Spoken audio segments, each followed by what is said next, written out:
Okay, cool. So as always, this call is being recorded and will be posted online. And due to time constraints, because Nicholas has 2 presentations and only 30 minutes to do them, including questions, we'll get started straight away and then do a bunch of the administrative stuff towards the end. Does that work? Okay, cool. So take it away, Nicholas. All right. So we've talked about abandonment for quite a while in the working group. I wanted to come with some updates. We have an explainer, which is both linked in the slides and in the document with the agenda. First, I want to recap what problems we're trying to solve. We want to enable analytics providers and people that gather performance metrics from their sites to get some data about users that leave the page very early during the, oh, was there a message for me? Sorry. Users that leave the page very early on before analytics have had a chance to register themselves. This is kind of a blind spot right now because if you can't register yourself, then you have no idea that the load happened unless you have some, let's say, server-side processing to detect that kind of stuff.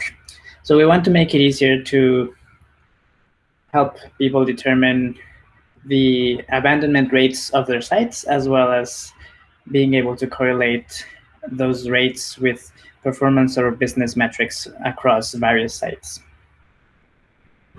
Okay. So first of all, I would like to define what is an abandon. First, we want to count only pages where the user explicitly navigates away from the page, because otherwise we might count things like redirects, which from the user experience perspective are not really abandons. They're just, since they're triggered automatically and they can happen very quickly, they shouldn't be counted. In addition to that, we want to count an abandon as a page that did not reach FCP. Here we need to basically pick a point in time where if you did not reach that point in time, then you count as an abandon. I will explain a bit later why we're thinking FCP is the right choice. And the final constraint here is that the page must have been in the foreground at some point.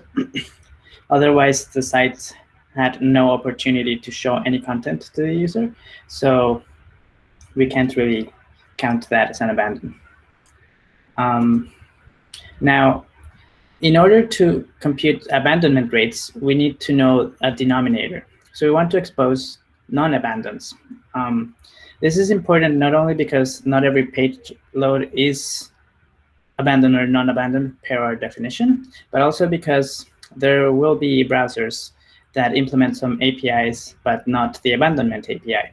And as such, we need the analytics provider to be able to determine which sites had abandonment API enabled so that they can correctly compute the denominator.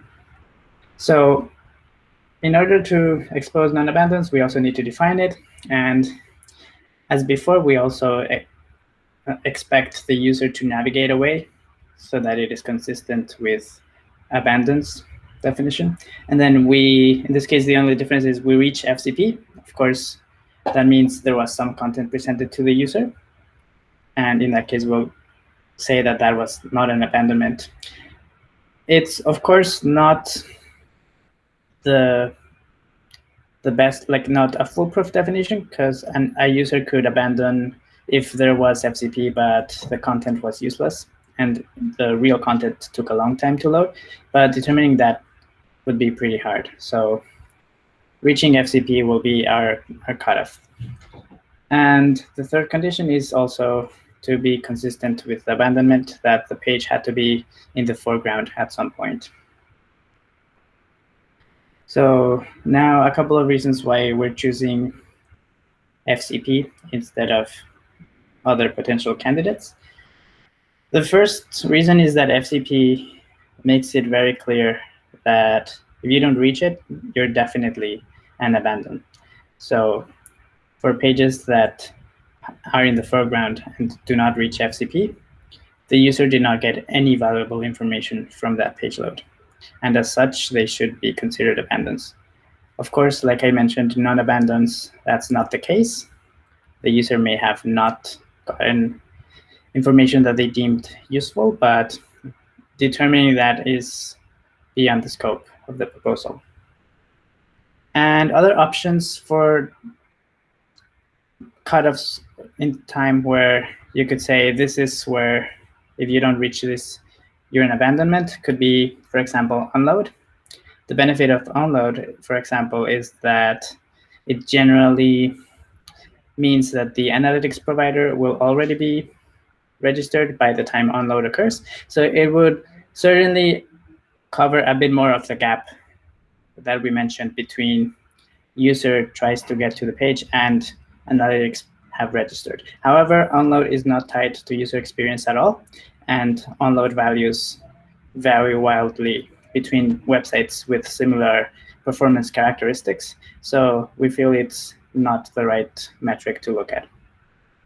Another potential option we could consider is LCP, but LCP is actually not well defined when the user leaves the page early, because termination condition is leaving the page. So it's not suited for this kind of analysis.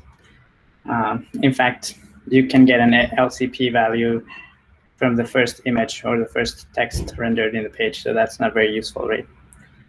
And another option considered was maybe if there is no user input, then that should be an abandonment.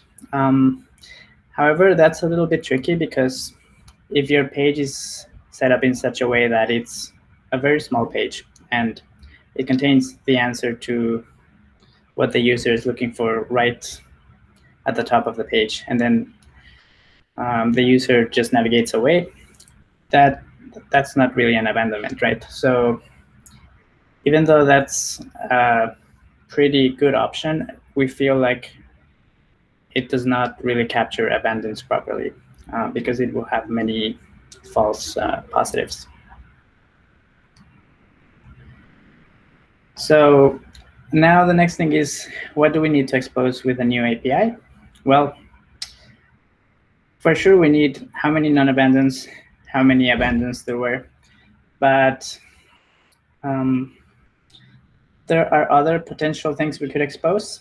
For example, the time to abandon from some concept of navigation start could be a useful metric, but it could also be not very useful because we're exposing these even after long backgrounding. So you would need to similarly use page visibility API in order to interpret the data accurately. So it's not super clear to me if we would want that, but well, we do ping timing, so it's not necessarily saying we shouldn't expose that, but it would have to be thoughtfully provided. And another possible thing we could expose is the foreground duration. For the abandoned cases, if the user was in the foreground for too long and they abandoned, that's worse than if they only waited a small fraction of time and then they abandoned. Because, for instance, some abandons could be misclicks, right? If you see lots of abandonments that happen super quick, that may mean that they are caused by some misclicks or user interactions where they didn't intend to arrive to your page. And that is not as important to track from the performance measurement perspective, or like less relevant. So that could be something useful. And I didn't include it in my slides, but something like a URL could be useful as well. Now, the next question is, how do we expose this information? We just said analytics providers are not registered by then, right? So we need to use the reporting API. The reporting API includes two types of reporting. There is document level reporting and there is network centered reporting. I think network-centered reporting is better because the document one requires, I think, the registration in JavaScript, so it's not really suited for this use case because your JavaScript is not guaranteed to run.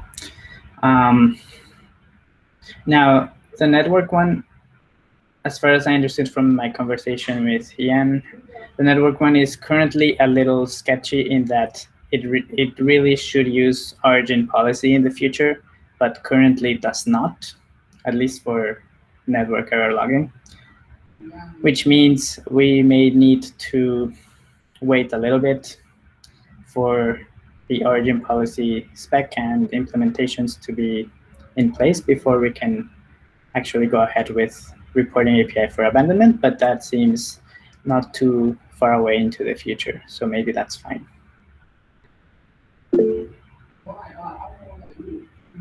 Oh, Ian clarified that document reporting doesn't require JS to register, but it does mean that the headers for the document need to arrive before we report anything. So, right, we would have to exclude some abandonments for cases where the abandonment happens so quickly that there was not even headers, which may be fine, but yeah, or alternatively, maybe the headers were just too slow to arrive, so the user clicked away. Right. Yeah.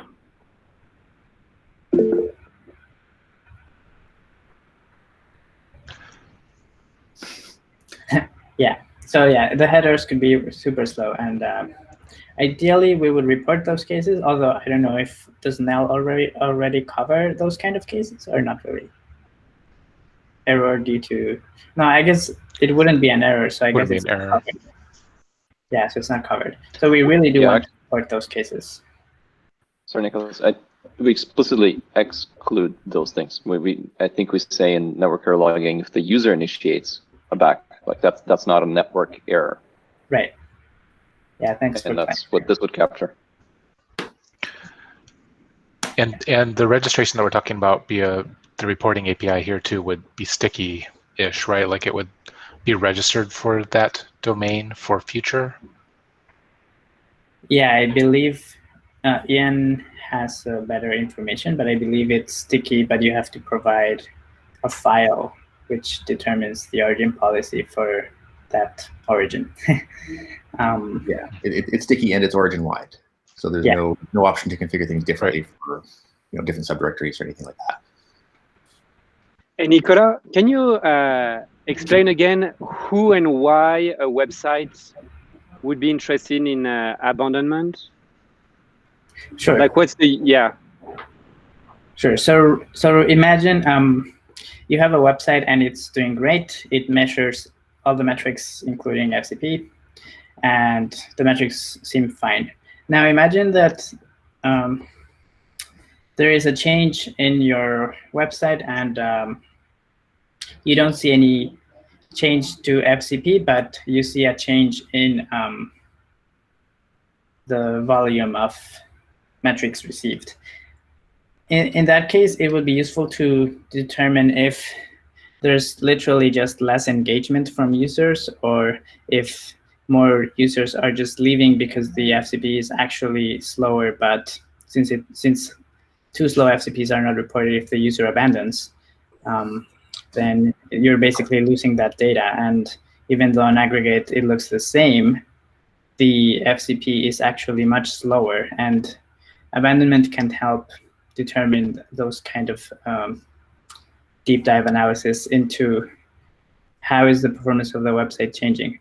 And in addition to that, you can also kind of correlate abandonment with business metrics across different sites, and see what happens if I do this experiment. What happens to the abandonment? What happened to the business metrics? So in a sense, it's exposing part of the performance landscape that currently is completely invisible to analytics providers unless they do some super complicated server level analysis of, oh, okay, we sent this responses, but we never got analytics back. So something's wrong there, but it seems pretty unfeasible to do it properly because many things could go wrong there. So this just exposes, oh, this is what went wrong. Your page is too slow and the user left. Does that answer the question? Yeah. Okay. Cool. Thank you. Yeah. Perfect. Nicholas, just building on what you said, I don't know if you have any data here that we see in Chrome in terms of abandonment, but it's non-trivial amounts. And I just want to re-emphasize the fact that this is not only just for measuring a shift to change and is there a change in abandonment. There's even a stronger statement, which is there's a significant fraction of navigations on the web today that fail to reach FCP or some usable state that the user abandons. And practically speaking, there's no way for a site to measure that today unless they're doing some really sophisticated gymnastics of correlating their server logs with their JavaScript logs. And that's even assuming that they reach the server, right? So if I click and my DNS is super slow and I wait a couple of seconds and I click back, you've never seen that navigation. And it's a non-trivial amount. And that's what we'd like to expose. Got it. Got it. Thank you. I do have a little bit of data. About 6 to 8% of navigations are abandoned in Chrome on mobile. And we do find that it varies a lot by site. So a different site will want to see the metric because it would actually it does depend on the site. And what we found when we looked at our thresholds for our core Web Vitals metrics is that sites that did not meet the threshold for performance were actually 25% more likely to be abandoned than sites that did meet the thresholds. So people could see a real improvement in their abandonment rate by improving their performance, and this helps them understand that.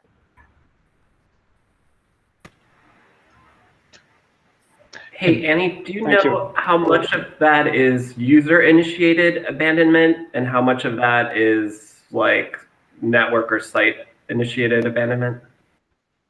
So we excluded everything like redirects and things like that. The site just changed we excluded that from the numerator and the denominator. So when we say 6 to 8%, we're not counting redirects in either side of that. And most of it's not network errors. We exclude network errors except when we can't detect and commit phase.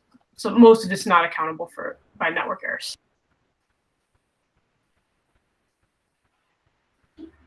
I should say network errors in the main page. Basically, the main page is loading and it has not gotten to FCP yet. It could be because there's a sub-resource loading. We don't exclude that. Hi, this is Michelle from Pinterest. I'm pretty excited that you're exposing this information. We actually just did abandonment analysis and are basing the goals for the performance team off of that analysis. But I do suspect that we're missing quite a large number of logs from early abandons. I was wondering, for the alternatives to FCP, were there any other metrics considered? I think for us, we define an abandonment as anyone who leaves the page before our custom metric fires, which is pretty late. It's when the page is visually complete and interactive. So was there anything a bit later than FCP that you considered, like TTI?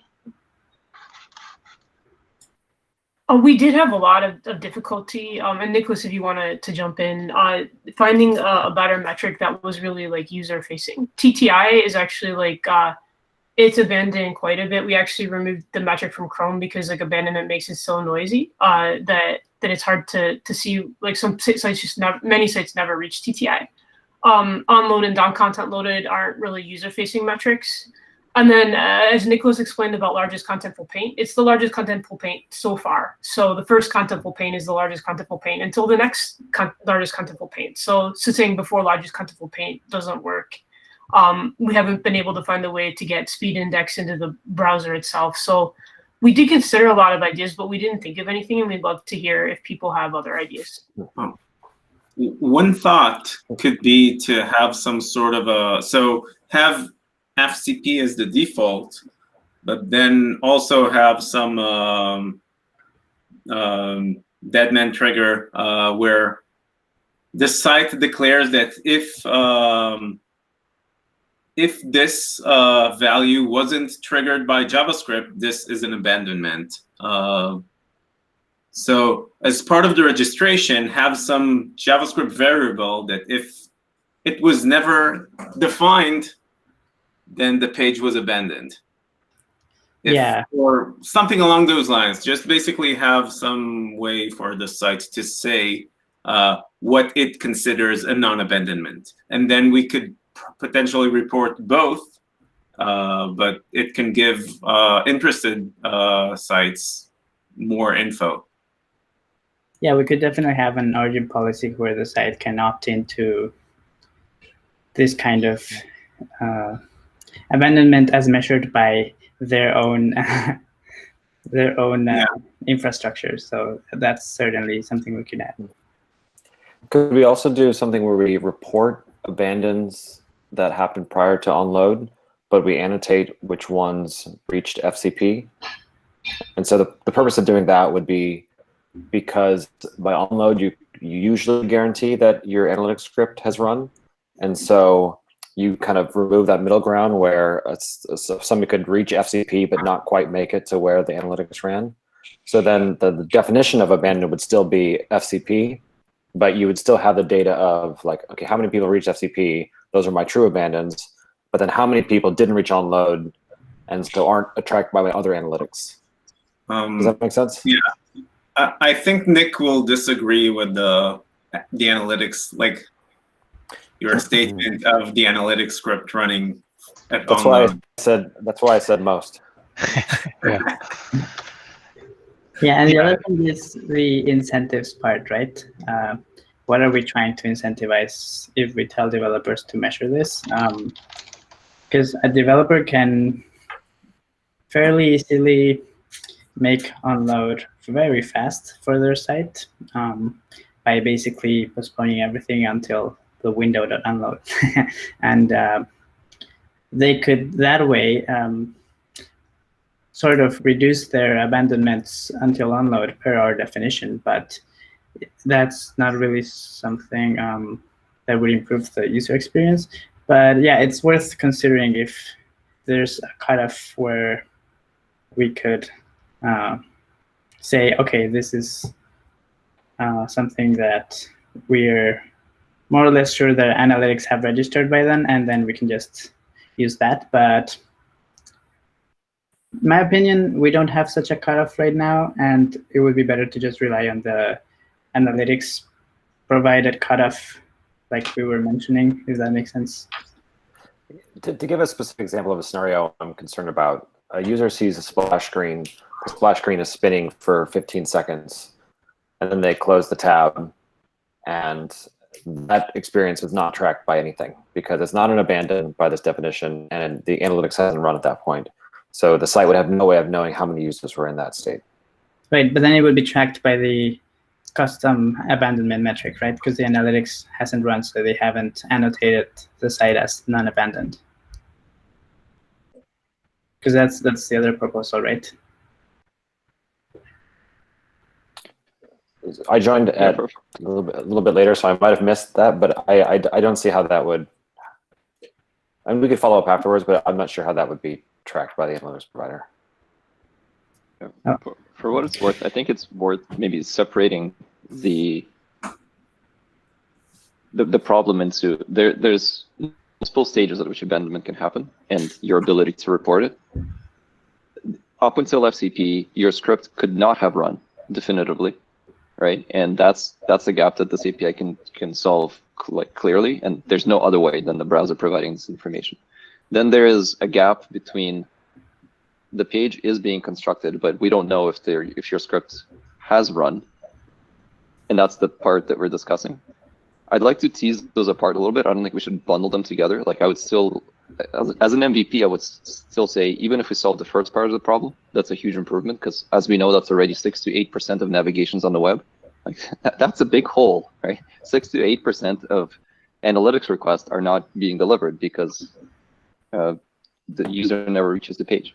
And then there is the additive of like, can we close and improve the reporting of the page is being displayed, but maybe not has not registered the right handlers to report abandonment. And could I tack on, because I was going to offer a similar suggestion. I think what Michelle pointed out for the way they measure abandonment is it's more to do with like user experience and conversion to some expected outcome.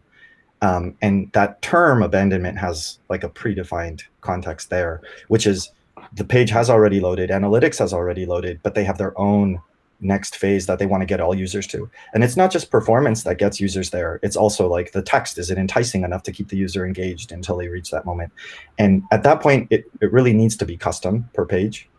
And so I wonder if treating this abandonment API in that overall context, like just the wording, will it be confusing over and over again? Because this is really a failure to get to the point of being able to measure performance APIs. It's not, users are abandoning navigation, but it's like a different form. It's a great point, yeah. I wanted to add on to that we might really want to consider different names for the API, because I was telling somebody about that works on a website, and they thought it meant cart abandonment, which could be over like multiple successive page loads. You have a cart that comes with you and you abandon it. So that concept is really different. We'd love feedback on the name. Yep, that makes sense. Any other thoughts before I have to leave the call? Sorry, I have a conflict.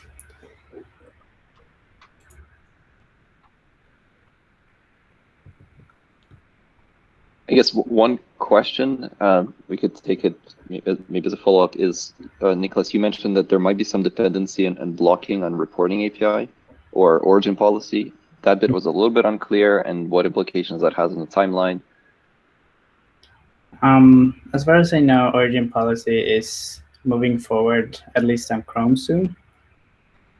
So I don't think it will block our timeline if all goes well with it. It just, the infrastructure required to correctly and securely support the network-centered reporting requires origin policy, as opposed to the current way NEL works, which does apparently some strange caching, which we would ideally want to avoid.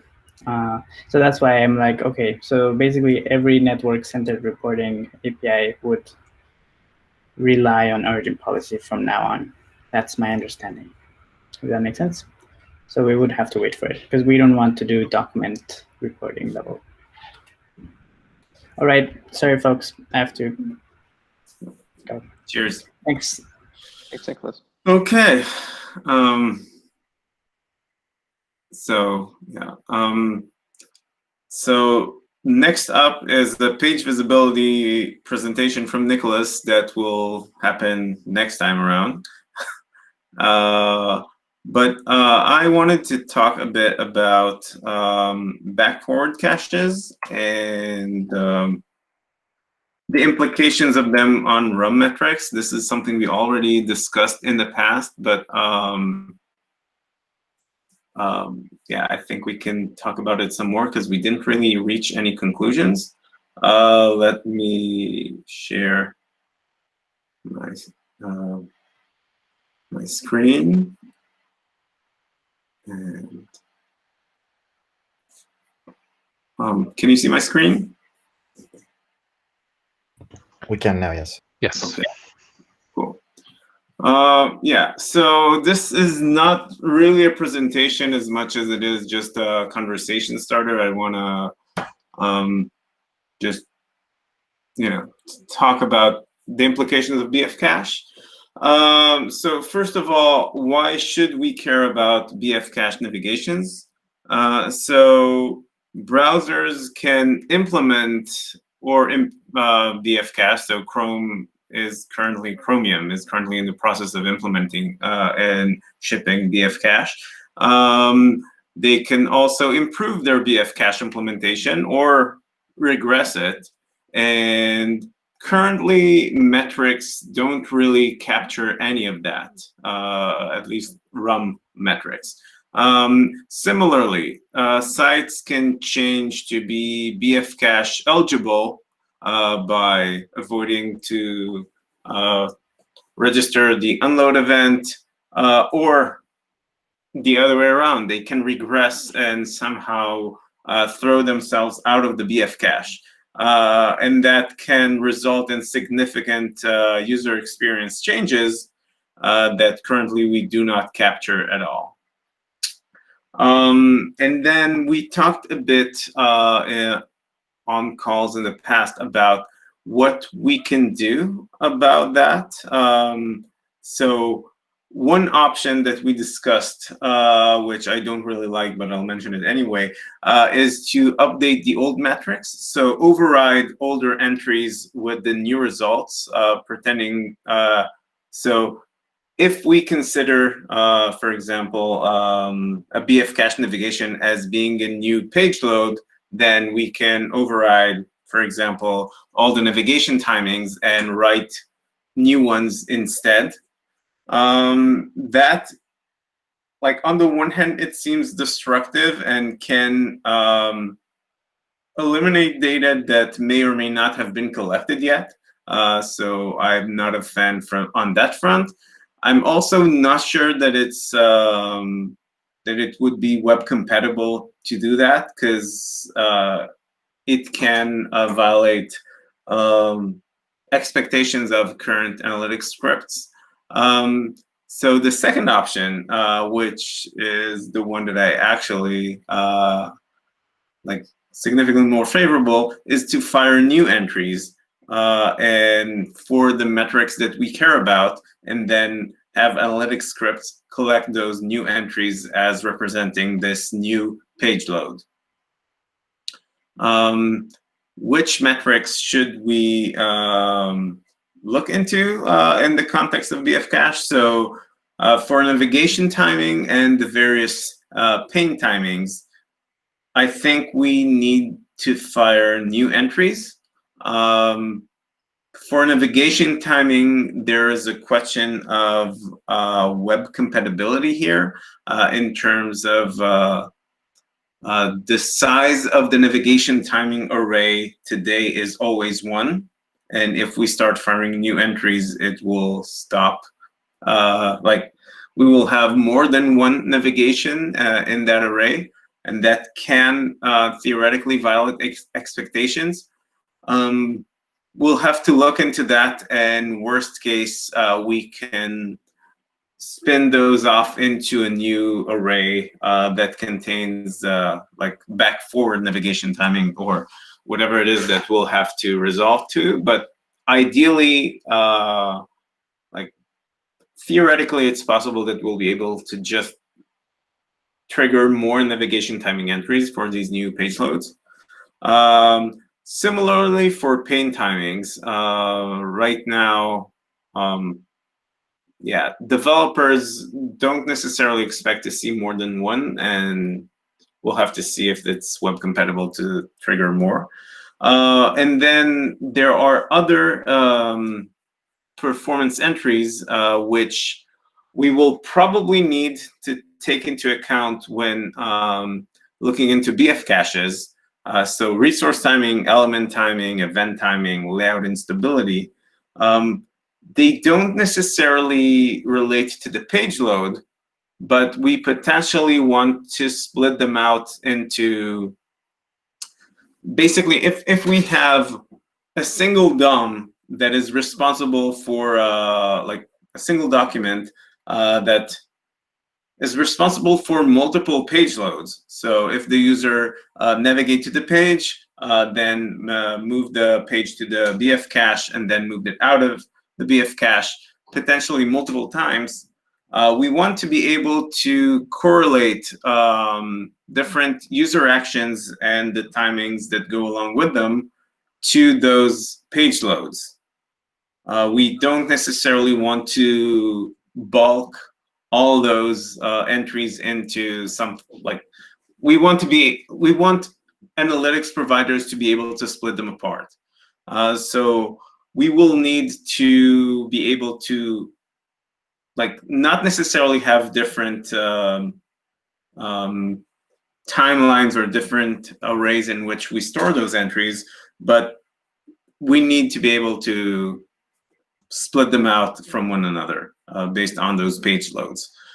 Which brings me to this subject of time origins, because right now we have a single time origin that all the metrics are based off of.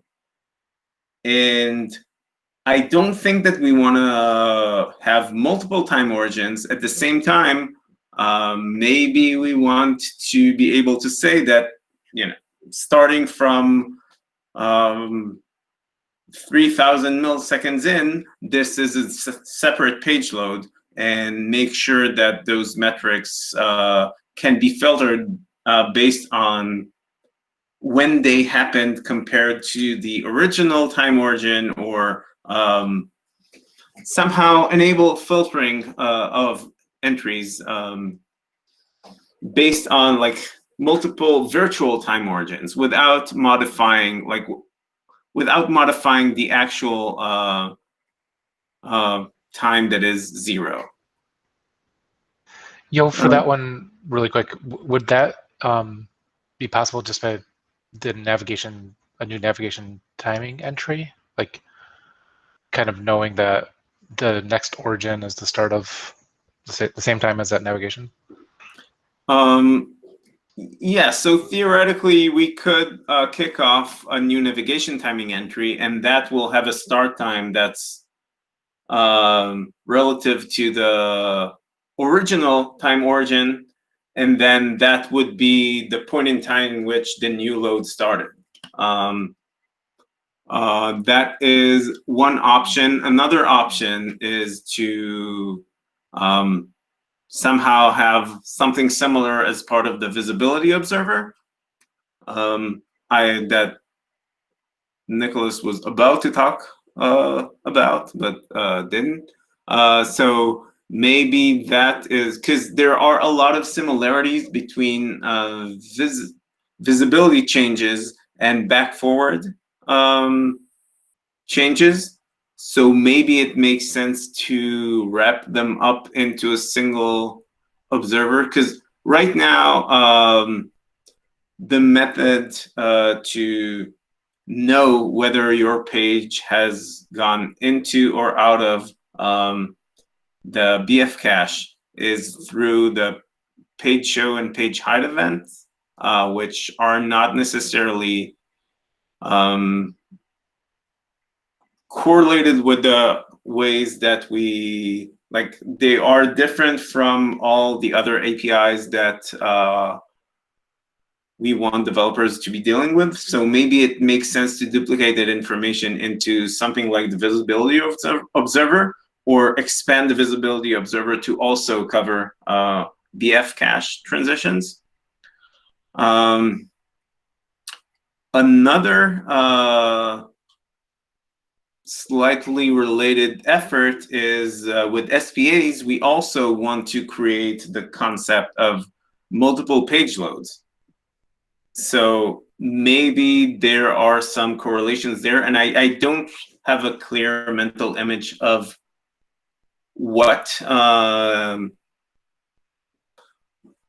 exactly how SPA reporting connects to that concept of multiple time origins, but I can see us converging on something that is shared between all those different types of page loads, if that makes sense. And these are all the slides I have, but I wanted to start a conversation, basically see what folks think about about BF cache, like taking BF cache into account, and whether like basically what's the most scary about this general outline. I don't think it merits the name proposal, but it's just an outline where, like, towards solving this problem. So thoughts? So to that end, I'm curious. So BF cache is new to Chromium, but not new to other engines. So how do existing analytics providers, how do the existing sites track this? Like or are they all just flying blind to it? Speaking of Impulse and Boomerang specifically, we don't actually measure BFCAF navigations right now. So yes, we are flying blind to them. Similarly, I do like the comparison to visibility. And what about like background tabs? Like what effect does that have on measurement today?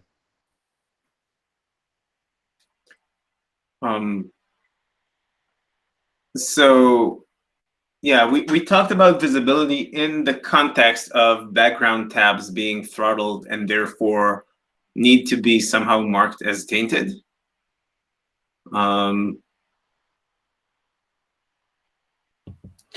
Sure. So certain metrics, maybe layout shift, whatever, that's in the background is different. Like if you re-foreground a previously backgrounded tab and then pull out more metrics, is that handled any differently today? By analytic, like, is that a question to analytics providers? It is. It is. Okay, cool. Sorry, the question was whether or not a page has seen foreground or not. So if you have separate, let's call them sessions, foreground sessions for one page life cycle, do the analytics get split up in any way or reported differently, or any effect on analytics? Yeah, for us specifically, we do track visibility state, last time it was visible, last time it was hidden, etc. And then our visitors can segment their data based on that. Most don't, but they can. In fact, we're actually kind of at this point promoting that dimension to a more prominent place within our analytics to make sure people understand that a little bit better, that these are can be completely different experiences. And Gilles, Michelle, Stephen, any thoughts from, like, not as an analytics provider, but as running web properties? Is BFCache something you take into account? Is visibility something you take into account today? BFF, no, but visibility, yes. So we are kind of like Nick. Yeah, same here. We actually only just took visibility into account starting last year. Same, but I'd say the current stance on visibility being to filter it out is not necessarily ideal. I think it for BFCache, it might be interesting to see if there are issues in the BFCache scenario. If we're just going to have the same approach as visibility and just filter it out, then I think we might be missing some class of issues that could happen when things are loaded from cache. Like some examples in the field of cache loads being slower than if they went over the network. Like those are things that actually happen, and so it'd be a good idea to still have some monitoring of those scenarios as well, and being able to identify them as opposed to now. Cool. And yeah, I guess Thomas and Noam as well on that. Yeah. Still getting caught up. I'll get back to you. Okay. I wanted to also restate the problem because I don't know if it's been stated clearly yet. So we're thinking about this on the Chrome side because we have all of these metrics. We have various internal dashboards that are tracking page load performance. And our concern is that when Chrome ships BFCache, things that used to be back-forward navigations that would likely be very fast because most of the resources would be coming from the cache, those navigations will suddenly not be in the data set anymore, which will mean there will be fewer navigations in the data set, which will change where the 75th percentile lands. And we're worried that we're going to see big regressions. And then we're subsequently worried that our users are going to see those regressions as well. And so we're just thinking about how to handle that. And so I don't know if this is something that other browsers have thought of. Maybe since they've had BFCache for so long, it's not something people think about that much, or how maybe somebody would compare performance in Safari or Firefox versus performance in Chrome, given that maybe there are more navigations on Chrome because of the lack of BFCache. So I don't know if that was clear in the original framing of the question, but do any of the analytics providers, given that context, have additional thinking on that?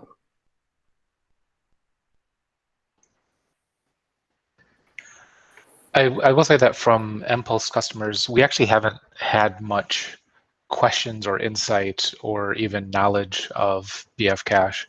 I can maybe remember 1 or 2 conversations I've had with our customers about it, but it doesn't seem that there's really much education, I guess, on how that may affect the metrics that are being tracked and that kind of thing. And part of that is probably on the analytics providers not actually providing it as a, first place dimension or thing that they can track. So there's certainly work for us to do here. Yeah, similarly, it relates to like SPAs. You did mention that developers can do things to be eligible for back-forward cache. One of those things is to have top-level navs in the first place. And so if you have a SPA and you manually handle the back button, you similarly will not count the perf of that in a page load metric as you would with a back-forward navigation. And so both will be blind, but one of those could be handled much quicker potentially. And so you want to track both of them and trade off.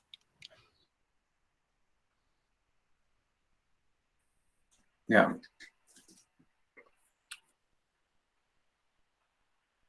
So what I'm hearing is generally people haven't been measuring BF cache just yet, but everyone agreed that it would be good to start. Yeah, does that properly capture? I have a stupid question. When you have a BF cache navigation, does it give you type navigate in performance.navigation.type, or is it another value? Right now, it gives you nothing because it just pulls out the DOM from the cache and gives you a frozen version of the DOM. Right now, you don't really know anything other than you're getting a page show event. It would be whatever type was the original page for like navigation.type. We did have an issue that we discussed at TPAC last year where I believe Firefox was either had or was considering updating the navigation type specifically for BF cache loads. I think that may have been reverted. Now I'm not remembering who was trying an issue from the Firefox side. Not somebody in this group. I think Boris. Maybe Boris. Yeah, Boris. But other than that, it's just you don't get a type at all because it's not a real navigation. Yeah, but if we were to report a new entry type, then we will mint a new, because right now you have like a history navigation, but it's unclear where that, like if this is a regular history navigation or a BF cache history navigation. So we will probably mint a new type that explicitly says BF cache if we were to, trigger a new navigation type entry.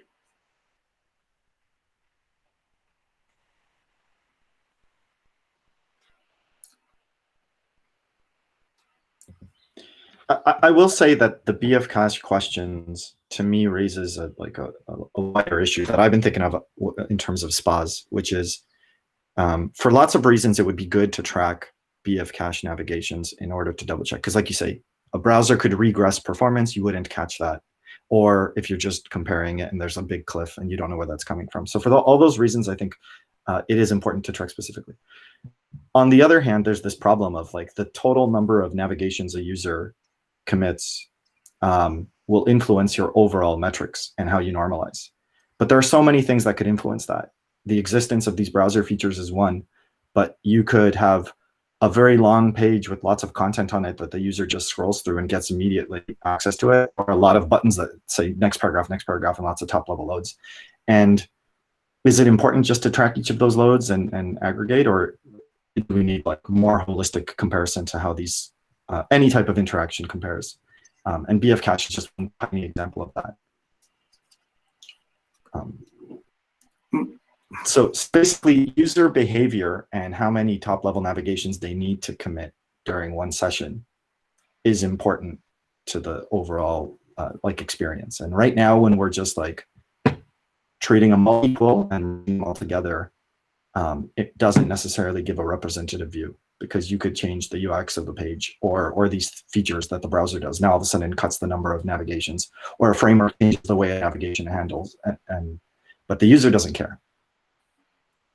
So I'm of two minds.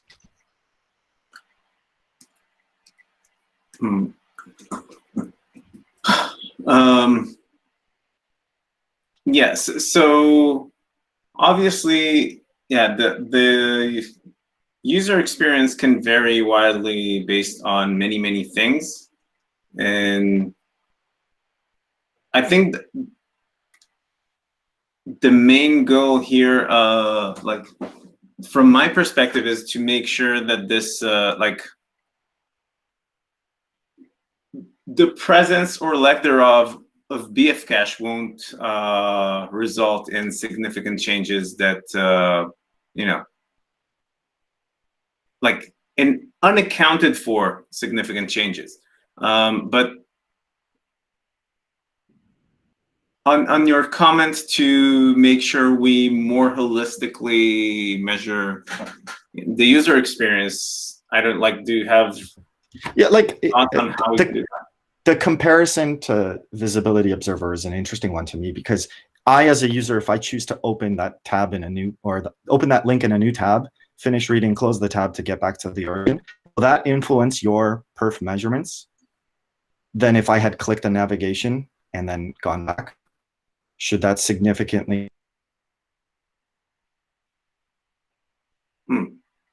Okay. That's a cliffhanger. I think we call that abandonment. I'm gonna say he's doing a little test here. Like, is this? Hey.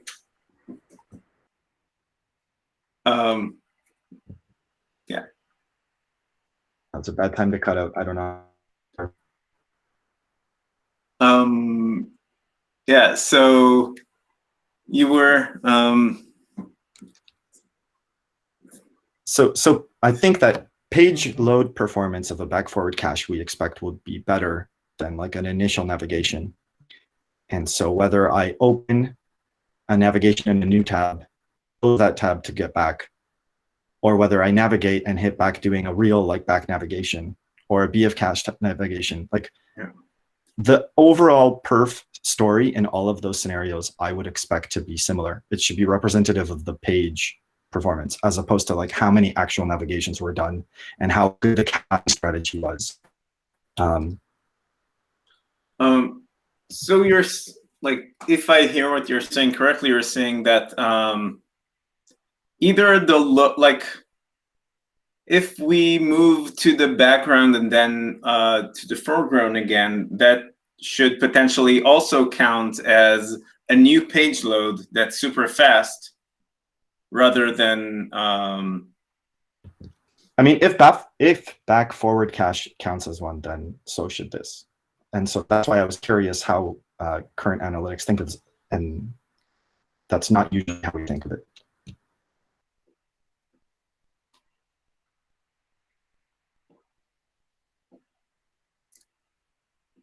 I think that back forward cache is somewhat different, because if you are not in the back forward cache, then it's not an instant experience.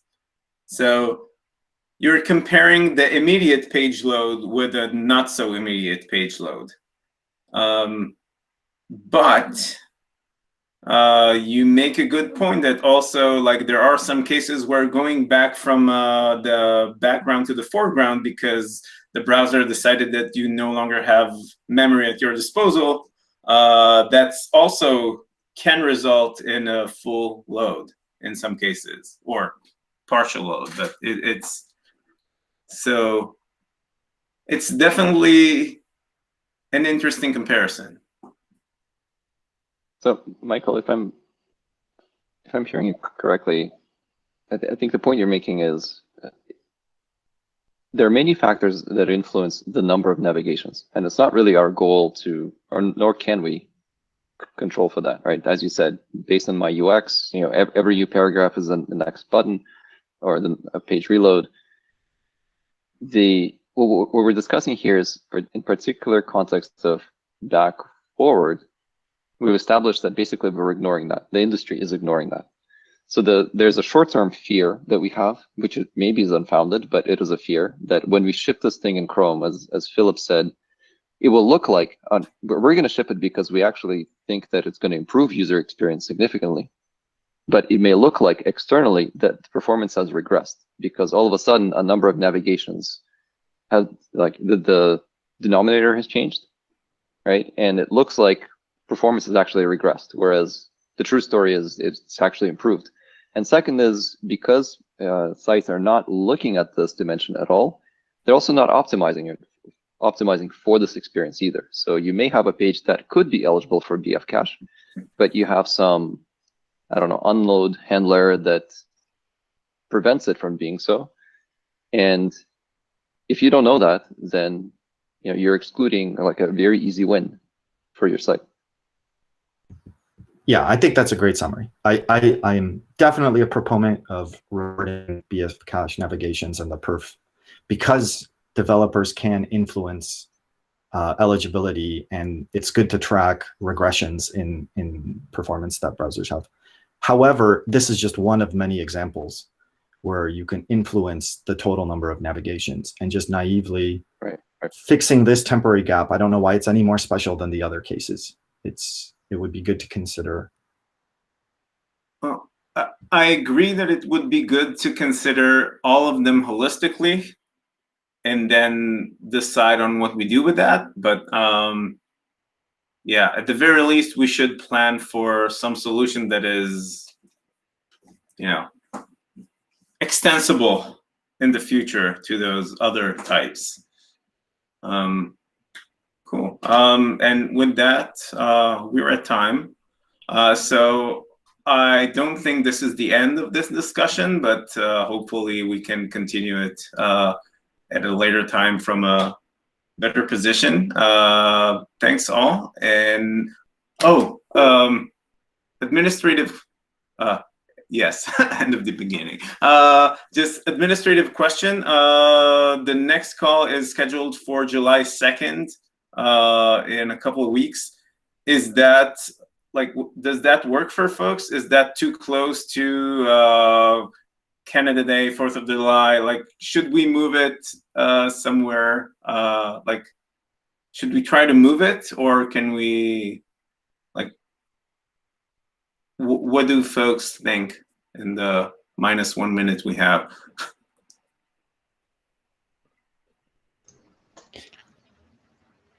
I'll be available. I do know lots of Canadians are taking a few days to cover that gap and have an extra long weekend. So I suspect that a lot will be. If we'll bump it to earlier that week, will it be helpful?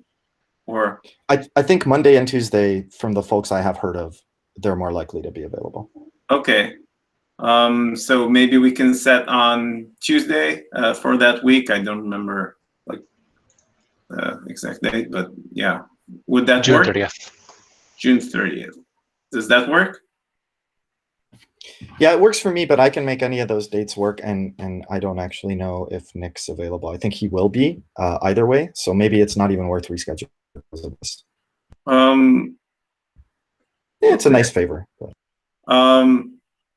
Okay, cool. I'll ask around, and then we'll see if we if everyone can make it. That's great. Otherwise, if it's more convenient, we can move to Tuesday. Cool. Thanks, and see you in a couple of weeks. Thanks, everyone. Bye. Thank you. Bye. Bye. Okay.